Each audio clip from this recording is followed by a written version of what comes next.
waxaan salaamayaa bacda saxaafadda iyo waxaan salaamayaa bulshooyinka Soomaaliland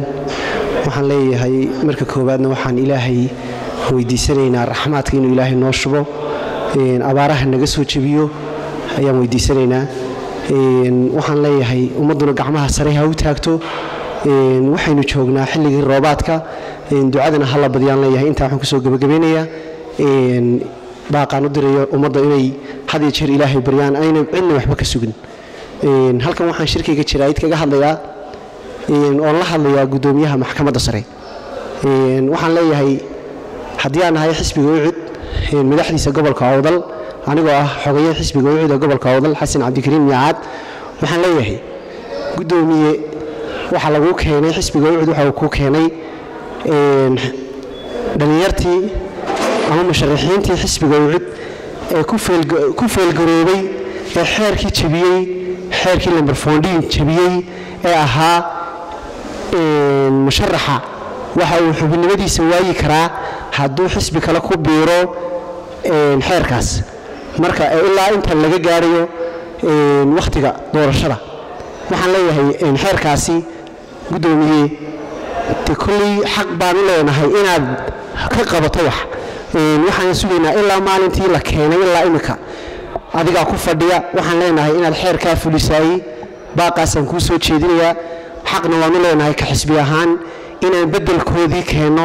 xaq baan u leenahay waxaan leeyahay labada maayar amiin iyo maayarka berbera waxaan leeyahay xilkaasi waa wareegto idinkaana xilkii gabay xisbigana lumiyay xubinimadiisii waxaan leeyahay maalintii aad ku biirteen xisbiga xaakimka waa la yaa videogiini waa la hayaa moogta cadeyntiini anagu waxaan ka sugaynaa oo ka dhir sugaynaa ama inay maxkamaddu naga heeliso ama inay maanta u heeliso dimuqraadiyadda Soomaaliland ama xeerkii la qoray ee number 14 waxaan leeyahay gudoomiye waxaan kugu tijaabinaynaa waa kii koobaad ee xildhibaan xilka lagaga qaadayo xilkiisii xubinimo gabay waxaan leeyahay gudoomiye arrinkaasi horay u dadeji waxaan leeyahay ama waxa heelin doona cadaaladda ama waxay noqon doontaa Soomaaliland maalin madow noqon doontaa waxaan leeyahay baaq u diraya xildhibaanadii ku xigay diyaar bay u yihiin inay xubinimada soo buuxiyaan maalin kastana xarunta dhexe xisbiga way joogaan cid waxaan leeyahay xisbigu de shakhsiga dadka soo doortay laakiin xubinimada waxa uu ku helay xisbiga ayuu ka dhaxelay waxaan leeyahay qofka xisbiga halkan xildhibaanka halkan fadhiya wuxuu ku fadhiyaa xildhibaanada dhacay codkoodii buu ku fadhiyaa waxaan leeyahay haddii aad ismoodaysaan inaad codkiinii kaliya ku soo baxdeen kumaad soo bixin waxaad ku soo baxdeen xildhibaanada dhacay xitaa codkoodii waxaan leeyahay gudoomiyaha maxkamadda sare waxaan leeyahay arrinka inaad si degdeg wax uga qabato waxaan baaq kugu soo diraynaa haddii aan nahay madaxda xisbiga ucud ee gobolka Awdal waa arrinkii koobaad ee xildhibaan xilka lagaga qaadayo oo waliba ah xeer qoran oo Soomaaliland u qoran ama waxay noqon doontaa mid fashilantay ama mid guuleysatay ayuu xeerkaasi noqon doonaa waxaan ka rajaynayaa gudoomiye inaad arrinkaa wax ka qabato salaadiinta meelaha iyo dhalinyarada meelaha ka qaylqaylayayna xeerka ayaa ka weynay waxaan leeyahay arrinkaasi hadiyo jeer waa inaad wax ka qabataa waxaan hadalkii ku soo gunaanidayaa waxa jira waliba kuwa marka wax laga qabto xildhibaano kale oo loo soo socdo ama gobolka Awdal ha ahaadaan ama gobollo kale ha ahaadaan waxaan iyaga baaq u dirayaa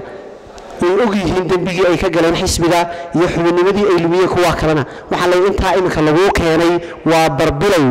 ama inay moogtahay bilow tahay dimuqraadiyadda Soomaaliland waan tusin doonaa caalamkana way og yihiin qofku markuu xeer qorto in xeerkiisa uu shaqeeyay waa muhiim waxaan hadalkii ku soo gunaanadayaa ama xeerka ama waxa shaqeyn doona cadaaladda ama cadaalad darrada shaqeyn doonta waxaan leeyahay haddii su'aalaha suxufi ka jawaabo horta xildhibaano ayaan horgeynay maxkamadda sare ee Soomaaliland waxaan leenahay markay inta wax ka qabato kuwa kalena waan u soo soconaa maxkamadda sharafta lena waxaan rajaynayaa inay cadaalad nagu kala saarto iyo xeerkii lamber 14 ee la qortay 2014 waxaan leeyahay kuwa kale ku biiray xisbiga xaakimka kulmiye ee gobolka Awdal sida hadalka ka dhawaajisay iyagana waa loo soo socdaa waxaan leeyahay waan haynaa videogoodii ay ku hadleen ay ku biireen xisbiga xaakimka talada haya waan la hadalnay waan weydiinay kulli waxaan rajaynayaa kulli maayar bay wada socdaan ninka xisbiga xaakimka ku biiray wuxuu u haystaa nin maayar noqonaya maalmaha kamidana waxa ay nil horkeeni doona maxkamadda nil horkeeni doona maayarkana waxa noqon kara qof kasta oo xubinimada golaha deegaanka ka tirsan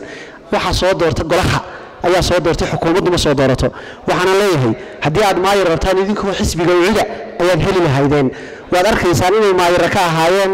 iyagoo xubnimadoodii haddana lumiyey marka waxaan leeyahay maayarku ma soo dooran xukuumadda waxa soo doortay afarta lagaga taagay golaha dhexe xisbiga waxa soo doortay golaha dhexe ee deegaanka 22 ayaa soo doortay